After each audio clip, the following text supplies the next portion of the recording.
Welcome to our channel. मुझे कहते हैं एडमीन और मेरा नाम है माहीन। आप देख रहे हो ब्लास्ट रिएक्शंस। और अगर तो आप इस वीडियो को पहली दफ़ा या इस चैनल को पहली दफ़ा देख रहे हैं, अगर आप इस चैनल पे नए हैं तो चैनल को सब्सक्राइब कर दें, वीडियो को लाइक कर दें, कमेंट कर दें, शेयर कर दें। Whatever you want. अपने इंस्टाग्राम पे भी जाकर हमें फॉलो कर सकते हैं क्योंकि वहाँ पर भी हम डिफरेंट कंटेंट आपके लिए लगाते हैं। तो आज हम रिएक्शन देने वाले हैं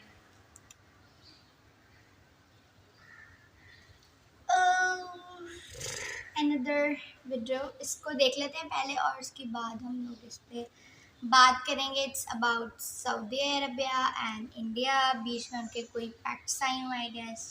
देखते हैं कि इनके बीच में क्या पैक्ट साइन हुआ है। नमस्कार and I welcome you all to world affairs. मैं हूं प्रशांत धवन। नाउ रिसेंटली आपने देखा होगा कि पीएम मोदी ने 2 देशों का दौरा किया है। एक तो फ्रांस, जहां पर पीएम मोदी का भव्य वेलकम हुआ। उनको फ्रांस के हाईएस्ट सिविलियन ऑनर से सम्मानित किया गया।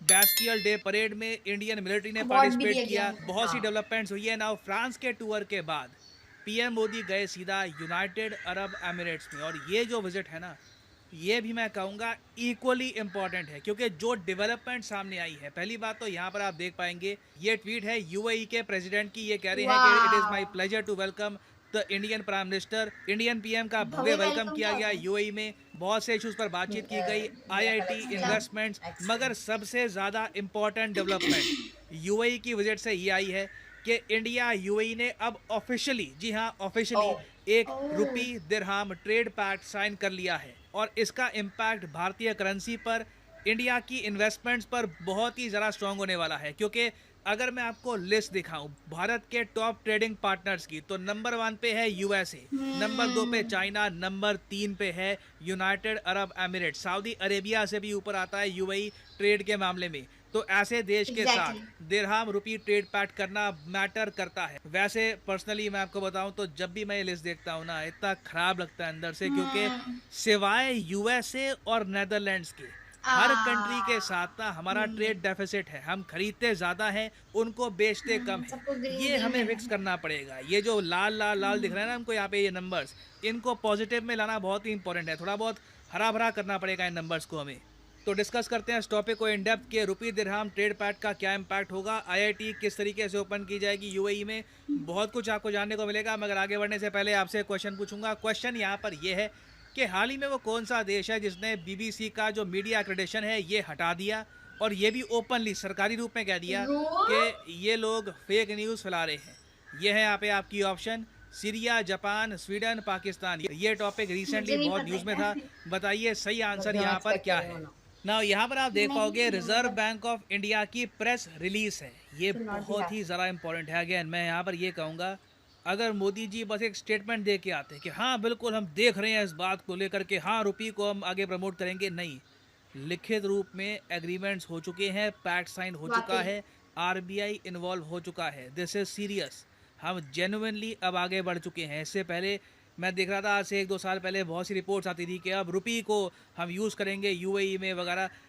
वहाँ पे थोड़ी बहुत डेवलपमेंट्स हुई है, मगर जो ये प्रेस रिलीज़ है ना, इसमें साफ साफ लिखा है कि 2 MOU साइन किए गए हैं, मेमोरेंडम ऑफ अंडरस्टैंडिंग। पहला तो ये है to establish the framework to promote the use of local currencies for cross border transactions. दूसरी बात ये है cooperation of interlinking the payment and messaging system. जिस तरीके से भारत में है यूपीआई, उसी तरीके से यूनाइटेड अरब एमिरेट्स में ये लोग यूज़ करते हैं IPP। इसकी फुल फॉर्म है इंस्टेंट पेमेंट प्लेटफॉर्म। ये यूपीआई जितना डायनामिक नहीं है, मगर ये लोग यूज़ कर रहे हैं यूएई में, आज के समय इसको यूज़ कर रहे हैं। दोनों को इंटरलिंक करने की बात की जा रही है। ये यूएई ने, मुझे लगता नहीं है कि किसी भी कंट्री के साथ किया है। मे बी सऊदी अरेबिया के साथ इनका कोई पैक्ट हुआ हो जीसीसी के अंडर, वो अलग बात है, मगर चाइना के साथ ऐसा कुछ पैक्ट हुआ नहीं है, ना यूएसए के साथ हुआ है। ये एक बहुत ही यूनिक डेवलपमेंट हम देख रहे हैं यहाँ पे। उसके अलावा एक स्पेशल बात ये भी है कि रुपी दिरहाम का यूज़ ज़्यादा हो, डॉलर का यूज़ कम होना, इसको लेकर कई कंट्रीज़ ने स्टेटमेंट दी है। मगर यूएई पहला देश है जो ये भी कह रहा है कि रुपी दिरहाम को हम ऑयल और गैस के ट्रेड में भी ज़्यादा इंक्लूड करना स्टार्ट कर देंगे। ये बहुत ही इंपॉर्टेंट है। ऑयल और gas trade UAE India trade की मेन बैकबोन है। और ये जो बात ऐड कर दी है ना यूएई ने, इससे इंडिया को बल मिलेगा कि इंडिया कॉन्फिडेंटली कल को Qatar, Saudi Arabia, even Bahrain, बाकी जो कंट्रीज है जीसीसी की, इन सब के साथ भी इंडिया बैठ कर कह सकता है कि अगर यूएई हमारे साथ एक ऐसा पैक्ट साइन कर सकता है जिसमें ऑयल और नेचुरल गैस का ट्रेड भी लोकल करेंसीज में होगा, डॉलर का यूज नहीं किया जाएगा, तो हम लोग ऐसा क्यों नहीं कर सकते। तो ये मैं कहूँगा एक फाउंडेशनल एग्रीमेंट है जिसके बेसिस पर इंडिया आगे जाकर कई और देशों को कह सकता है कि अगर हम यूएई के साथ ऐसा कर सकते हैं, एक ऐसा देश जिसके साथ हमारा जो नॉन ऑयल ट्रेड है ये भी 2030 तक $100 बिलियन तक पहुंच जाएगा, तो आप और हम भी रुपी और जो भी आपकी करेंसी है, येन है, टका है, जो भी करेंसी है आपकी, हम दोनों भी इस तरीके से ट्रेड क्यों नहीं कर सकते। तो यूएई ने ना सिर्फ इंडिया को डॉलर से कुछ मुक्ति दी है, कंप्लीटली तो मैं नहीं कहूँगा कि डॉलर से हम छूट चुके हैं, अभी टाइम लगेगा उसमें बहुत ज़्यादा, मगर यूएई ने यहाँ पर इंडिया को एक टेम्पलेट दे दी है जो हम आगे जाकर कई और देशों के साथ इस्तेमाल कर पाएंगे। और सबसे इम्पोर्टेंट बात इस प्रेस रिलीज में ये है कि इस पूरे पैक्ट में ना रेमिटेंसेस को भी कवर किया जाएगा। रेमिटेंसेस मैं आपको बता चुका हूँ कि मान लो कोई भारत का वर्कर है, यूएई में गया काम करने के लिए, वहाँ पे उसने 10-15 लाख रुपए कमाए, वापस अपने परिवार को वो पैसा भेजना चाहता है, तो वो जो पैसा भेजेगा ना उसको हम कहते हैं रेमिटेंस। नाउ यूजुअली क्या होता था कि जी भारत से वर्कर्स गए यूएई में, उन्होंने वहाँ पर पैसा कमाया दिरहाम में, उनको जो पेमेंट होगी रुपी में नहीं होती, दिरहाम में होती है। नाउ यूजुअली क्या होता है कि पहले उनको अपनी करेंसी दिरहाम से कन्वर्ट करनी होगी डॉलर में, और फिर डॉलर से वो कन्वर्ट होगी into Indian rupee. Now since हम लोकल करेंसीज में डायरेक्ट ट्रेड की बात कर रहे हैं तो रेमिटेंसेस भी यहाँ पर आ जाएंगे, तो सीधा दिरहाम कन्वर्ट हो जाएगा इंडियन रुपी में ज़रा तेज़। इससे ट्रांजैक्शन की जो फीस है ये भी धीरे धीरे कम होगी। उसके अलावा रुपी भी धीरे धीरे स्ट्रॉन्ग होगा, क्योंकि हमें बीच में ना डॉलर का इस्तेमाल करने की ज़रूरत नहीं है। ऐसा नहीं है कि रुपीज़ इंटरनेशनल मार्केट में गए, डॉलर वापस आए, ये सब करने की आवश्यकता नहीं होगी। और देखो सबसे ज़्यादा रेमिटेंसेस इंडिया को किस कंट्री से आते हैं? United states of America, second number पे है यूएई। इसलिए ये मैटर करता है। हम यहाँ पर बिलियंस ऑफ डॉलर्स के रेमिटेंस की बात कर रहे हैं, जहाँ पर डॉलर जो एक तरीके से पहले एक मिडलमैन की तरह था, उसका रोल इन द फ्यूचर ख़त्म हो जाएगा। तो ये भी एक बहुत ही पॉजिटिव बात है। और अगेन सिंस इंडिया ने इस टाइप का एग्रीमेंट कर लिया है यूएई के साथ, कल को हम सिंगापुर, जिनसे बहुत सारी रेमिटेंसेज आती है, Saudi Arabia, Kuwait, Oman, Qatar, इनको भी कह सकते हैं कि आप भी ऐसा एग्रीमेंट साइन क्यों नहीं करते। और इसे देखिए लॉन्ग टर्म में हमको क्या बेनिफिट होगा कि रुपये की जो सर्कुलेशन है ये वेस्ट एशिया में बढ़ जाएगी। वेस्ट एशिया मतलब कि ये जो कंट्रीज़ हैं, Saudi Arabia, UAE, Kuwait, Oman, इन सब कंट्रीज़ में रुपये की सर्कुलेशन बढ़ सकती है। इसमें टाइम लगेगा, ऑफ कोर्स कोई बड़ी बात नहीं है, 2030 तक का भी टाइम लग जाए, इट कैन हैपन। और इवेंचुअली देखिए इससे होगा क्या कि इंटरनेशनली ना इंडियन रुपये की डिमांड बढ़ेगी और रुपये ऑटोमेटिकली स्ट्रांग हो जाएगा। बहुत ही सिंपल लॉजिक है यहाँ पर। देखिए एक बार इनके सिस्टम में रुपये ओपनली यूज होना स्टार्ट हो गया, रुपये की डिमांड बढ़ गई, क्योंकि ये डिमांड कौन बढ़ाएगा? Indian workers, Indian skilled workers, Indian labour.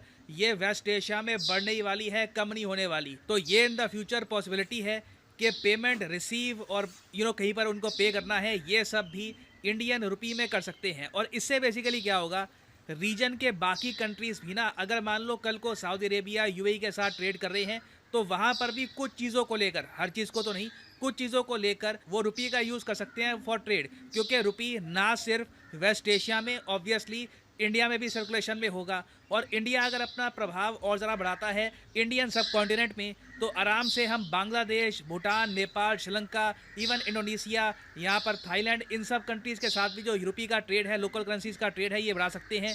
तो इससे इवेंचुअली ना ग्लोबल करेंसीज़ का जो यूज़ है उस मामले में रुपये की वैल्यू बढ़ जाएगी। अब यहाँ पे आप देख पाओगे दुनिया में कौन सी ग्लोबल करेंसी कितनी यूज़ होती है, ये रैंकिंग के हिसाब से आपको दिख जाएगा। नंबर 1 पे ऑब्वियसली यूएस डॉलर है, फिर यूरो आपको दिखेगा, फिर जापानीज येन है, चाइनीज़ रेनमिंबी आपको नंबर 5 पे मिलेगा। अभी ये काफ़ी पीछे है, डॉलर से काफ़ी पीछे है। और फिर रुपये को ढूंढने के लिए ना आपको टॉप 15 के एंड पे जाना पड़ेगा। हम 15 रैंक पे आपको मिलेंगे। अभी मैक्सिकन पैसों से हम ऊपर हैं, जो बहुत बड़ी बात है। इवन दो मैक्सिको यूएसए का एक डायरेक्ट नेबर है, तब भी हम मैक्सिकन पैसों से ऊपर हैं। Brazilian real, South African rand, इन सब करेंसी से रुपये आपको ज़्यादा वैल्यू में मिलेगा ग्लोबली। मगर अभी ना हमें Hong Kong dollar, Singapore dollar, Sweden की currency krona, South Korean won, इन सब को बीट करके टॉप 10 में आना है। इससे रुपये की वैल्यूएशन बढ़ेगी। पॉसिबिलिटी है कि रुपये कल को डॉलर के मुकाबले 70 के आसपास पहुंच जाए। हाँ, अभी के लिए यही तरक्की होगी।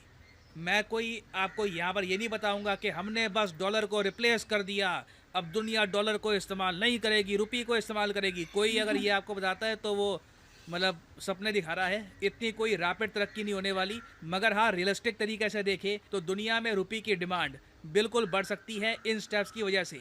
और ऐसा नहीं है कि हम लोग सिर्फ यूएई में अपनी करेंसी फैलाएंगे। हम लोग इन द फ्यूचर यूएई में साइंस, IIT ज्ञान, दिल्ली goes नॉलेज, मैथमेटिक्स ये भी प्रॉपरली फैलाएंगे, क्योंकि आईआईटी दिल्ली अब ग्लोबल जा चुकी है। आईआईटी दिल्ली का एक कैंपस बहुत ही जल्द अबू धाबी में ओपन हो जाएगा। Abu Dhabi of course UAE में है, यहाँ पर आप देख पाएंगे, ये यहाँ पे आपको दिख जाएगा अबू धाबी। तो यहाँ पे आईआईटी दिल्ली का कैंपस बहुत बड़ी बात है। आईआईटी वैसे जो सबसे पहले आईआईटी इंडिया के बाहर ओपन होगी वो होने वाली है अफ्रीकन देश तंजानिया में, उसके बाद यूएई में ओपन होगी।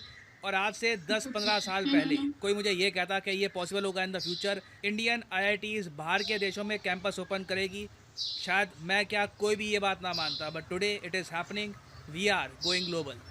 नाउ फाइनली वापस आते हैं क्वेश्चन की तरफ कि हाल ही में बीबीसी की मीडिया एक्रेडिटेशन किस कंट्री ने ख़त्म कर दी है, और ये भी कह दिया कि ये लोग फेक न्यूज़ फैला रहे हैं। तो सही आंसर है सीरिया। सीरिया ने ये बहुत ही बड़ा स्टेप लिया है। यहाँ पर आप देख पाओगे Syria nexus BBC accreditation over fake news. और इसकी वजह से ब्रिटेन बहुत ज़्यादा गुस्सा है। ब्रिटेन ने कहा है कि हमारा सरकारी न्यूज़ आउटलेट को आपने इसका जो मीडिया एक्रेडिटेशन है ख़त्म कर दिया, हम आपके खिलाफ एक्शन लेंगे। कोई बड़ी बात नहीं है कि यूके इन द फ्यूचर और ज़्यादा सैंक्शन लगा दे सीरिया पर, it can very much happen. मगर बीबीसी ना अपनी क्रेडिबिलिटी खो रहा है ग्लोबली, चाहे रशिया, चाइना, सीरिया, उसके अलावा बेलारूस, कई कंट्रीज हैं आज के समय जो बीबीसी के अगेंस्ट एक्शन ले रहे हैं। और फाइनली यहाँ पर मैं ये भी ऐड कर दूँ कि आप किसी भी एग्जाम की तैयारी कर रहे हैं, चाहे SSC, so it was the video. और यार जब भी मतलब रोजाना ही ऑन द रेगुलर बेसिस हम लोग वीडियो शूट कर रहे होते हैं, और रोजाना इतना मतलब on the regular basis Indian government की तरफ से कितनी पॉलिटिकली एक जो है वो डेवलपमेंट की जा रही होती है। रोजाना हमें कुछ नया सुनने को मिलता है, रोजाना कुछ डिफरेंट सुनने को मिलता है, और रोजाना इतना मतलब इतना अच्छा लग रहा होता है कि यार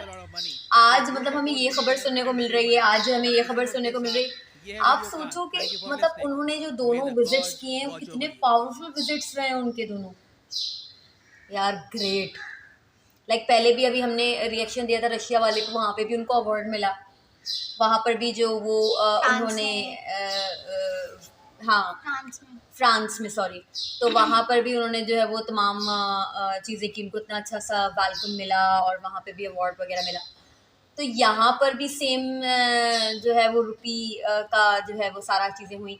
तो बहुत अच्छा लगता है इस तरह से देख के कि यार जैसे कि इन्होंने कहा ना अपनी वीडियो में, अगर हम कुछ साल पहले देखते कि क्या इंडिया में ऐसा हो पाता है, हो सकता है कि इंडिया का कोई कैंपस बाहर जा रहा है, तो ये पॉसिबल नहीं था।